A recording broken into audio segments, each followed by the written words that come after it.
ನಮಸ್ತೆ ವೀಕ್ಷಕರೇ, ವೇದಹಳ್ಳಿ ಮನೆ ಕಿಚನ್ಗೆ ಸ್ವಾಗತ. ನಾನಿವತ್ತು ಮಾವಿನಕಾಯಿ ಚಿತ್ರಾನ್ನ ಮಾಡಿ ತೋರಿಸ್ತಾ ಇದ್ದೀನಿ. ಮಾವಿನಕಾಯಿಯಲ್ಲಿ ವೆರೈಟೀಸ್ ಚಿತ್ರಾನ್ನನ ಮಾಡ್ಬೋದು. ನಾನಿವತ್ತು ಸೂಪರಾಗಿರೋ ಒಂದು ರೆಸಿಪಿನ ಮಾಡಿ ತೋರಿಸ್ತಾ ಇದ್ದೀನಿ. ನಾನಿಲ್ಲಿ ಒಂದು ಮಾವಿನಕಾಯಿನ ತೊಗೊಂಡಿದ್ದೀನಿ, ಅಂದರೆ ಇನ್ನು ಕಾಯಿ ಇದೆ. ಇದರಲ್ಲಿ ಅರ್ಧ ಭಾಗ ಮಾತ್ರ ನಾನು ತುರಿದು ತೊಗೊತೀನಿ, ಇನ್ನು ಅರ್ಧ ಭಾಗ ಬೇರೆ ರೆಸಿಪಿನ ಮಾಡ್ತೀನಿ. ನಾನಿಲ್ಲಿ ತುರಿದಿಟ್ಕೊಂಡಿರೋ ಮಾವಿನಕಾಯಿ ತೊಗೊಂಡಿದ್ದೀನಿ, ಹಾಗೆ ಸ್ವಲ್ಪ ತೆಂಗಿನಕಾಯಿ ತೊಗೊಂಡಿದ್ದೀನಿ, ಸ್ವಲ್ಪ ಕ್ಯಾರೆಟು, ಕೊತ್ತಂಬರಿ ಸೊಪ್ಪು, ಒಂದು 4 ಹಸಿಮೆಣಸಿನ್ಕಾಯಿ, ಸ್ವಲ್ಪ ಅಂದರೆ ಒಂದು ಈರುಳ್ಳಿನ ಕಟ್ ಮಾಡಿ ತೊಗೊಂಡಿದ್ದೀನಿ. ಇವಾಗ ಬಾಣಲೆಯಲ್ಲಿ 2 ರಿಂದ 3 ಟೀ ಸ್ಪೂನ್ ಆಗುವಷ್ಟು ಎಣ್ಣೆನ ಹಾಕ್ಕೊತಾ ಇದ್ದೀನಿ. ಎಣ್ಣೆ ಬಿಸಿ ಆದಮೇಲೆ ನಾನಿಲ್ಲಿ ಕರಿಬೇವಿನ ಸೊಪ್ಪು, ಜೀರಿಗೆ ಮತ್ತು ಸಾಸಿವೆನ ಒಟ್ಟಿಗೆ ಹಾಕ್ಕೊಂಡಿದ್ದೀನಿ. ಒಟ್ಟಿಗೆ ಹಾಕ್ಕೊಂಡು ಈ ಥರ ಫ್ರೈ ಮಾಡ್ಕೊತಾ ಇದ್ದೀನಿ. ಚೆನ್ನಾಗಿ ಫ್ರೈ ಮಾಡ್ಕೋಬೇಕು. ಇವಾಗ ಕಟ್ ಮಾಡ್ಕೊಂಡಿರೋ ಹಸಿಮೆಣಸಿನ್ಕಾಯಿ ಹಾಕ್ಕೊಂಡು ಫ್ರೈ ಮಾಡ್ಕೊತಾ ಇದ್ದೀನಿ. ಸ್ವಲ್ಪ ಹಸಿಮೆಣಸಿನ್ಕಾಯಿ ಬಾಡಬೇಕು. ಇವಾಗ ಕಟ್ ಮಾಡ್ಕೊಂಡಿರೋ ಈರುಳ್ಳಿನ ಹಾಕ್ಕೊಂಡು ಚೆನ್ನಾಗಿ ಬಾಡಿಸ್ಕೊತಾ ಇದ್ದೀನಿ. ಈರುಳ್ಳಿ ಹಸಿ ಸ್ಮೆಲ್ಲು ಹೋಗಬೇಕು, ಅಲ್ಲಿವರೆಗೂ ನಾವು ಚೆನ್ನಾಗಿ ಇದನ್ನು ಬಾಡಿಸ್ಕೋಬೇಕಾಗುತ್ತೆ.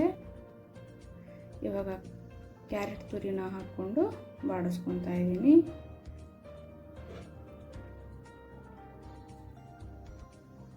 ಈ ಥರ ಎಲ್ಲ ಹಾಕ್ಕೊಂಡ್ರೆ ಮಾವಿನಕಾಯಿ ಚಿತ್ರಾನ್ನ ಕಲರ್ಫುಲ್ಲಾಗಿ ಚೆನ್ನಾಗಿ ಕಾಣುತ್ತೆ. ಇವಾಗ ತುರಿದಿಟ್ಕೊಂಡಿರೋ ಮಾವಿನಕಾಯಿನ ಹಾಕ್ಕೊತಾ ಇದ್ದೀನಿ. ಹಾಕ್ಕೊಂಡು ಚೆನ್ನಾಗಿ ಇದನ್ನು ಫ್ರೈ ಮಾಡ್ಕೋಬೇಕಾಗುತ್ತೆ. ನೋಡಿ, ಈ ಥರ ಚೆನ್ನಾಗಿ ನಾನು ಫ್ರೈ ಮಾಡ್ಕೊತಾ ಇದ್ದೀನಿ. ಇವಾಗ ರುಚಿಗೆ ತಕ್ಕಷ್ಟು ಉಪ್ಪು ಹಾಕ್ಕೊಂಡು ಚೆನ್ನಾಗಿ ಮಿಕ್ಸ್ ಮಾಡ್ಕೊತಾ ಇದ್ದೀನಿ. ಇದಕ್ಕೇನು ಲಿಂಬೆಹಣ್ಣು ಹುಳಿ ಏನೂ ಹಾಕಂಗಿಲ್ಲ, ಮಾವಿನಕಾಯಿನೇ ಹುಳಿ ಇರುತ್ತಲ್ವ, ಆ ಹುಳಿನೇ ಸಾಕಾಗುತ್ತೆ. ತುಂಬ ಟೇಸ್ಟಿಯಾಗೂ ಸಹ ಇರುತ್ತೆ. ಇವಾಗ ನಾನು ತುರಿದಿಟ್ಕೊಂಡಿರೋ ಕಾಯಿ ತುರಿ ಮತ್ತು ಕೊತ್ತಂಬರಿ ಸೊಪ್ಪನ್ನ ಹಾಕ್ಕೊತಾ ಇದ್ದೀನಿ. ಹಾಕ್ಕೊಂಡು ನಾನು ಬಾಡಿಸ್ಕೊತಾ ಇದ್ದೀನಿ. ನಾನು ಇಲ್ಲಿ ಗ್ಯಾಸ್ನ ಆಫ್ ಮಾಡ್ಕೊಂಡಿದ್ದೀನಿ. ಆಫ್ ಮಾಡ್ಕೊಬಿಟ್ಟು ನಾನು ಇದನ್ನು ಹಾಕ್ಕೊತಾ ಇದ್ದೀನಿ. ಅದೇ ಬಿಸಿಯಲ್ಲಿ ಸ್ವಲ್ಪ ಬಾಡೋಗುತ್ತೆ. ನೋಡಿ, ಇವಾಗ ಫೈನಲಿ ಚಿತ್ರಾನ್ನ ಗೊಜ್ಜು ರೆಡಿಯಾಗಿದೆ. ನಾನು ಇದರಿಂದ ಸ್ವಲ್ಪ ತಕ್ಕೊತಾ ಇದ್ದೀನಿ.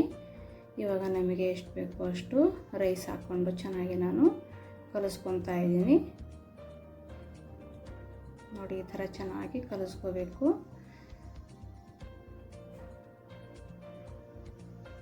ಮಾವಿನಕಾಯಿ ಚಿತ್ರಾನ್ನ ತಿನ್ನೋದಕ್ಕೆ ತುಂಬ ರುಚಿಯಾಗಿರುತ್ತೆ, ಹುಳಿ ಹುಳಿಯಾಗಿ ತುಂಬ ಟೇಸ್ಟಿಯಾಗಿ ಸಹ ಇರುತ್ತೆ. ನೋಡಿ, ಇವಾಗ ಫೈನಲಿ ಮಾವಿನಕಾಯಿ ಚಿತ್ರಾನ್ನ ರೆಡಿಯಾಗಿದೆ.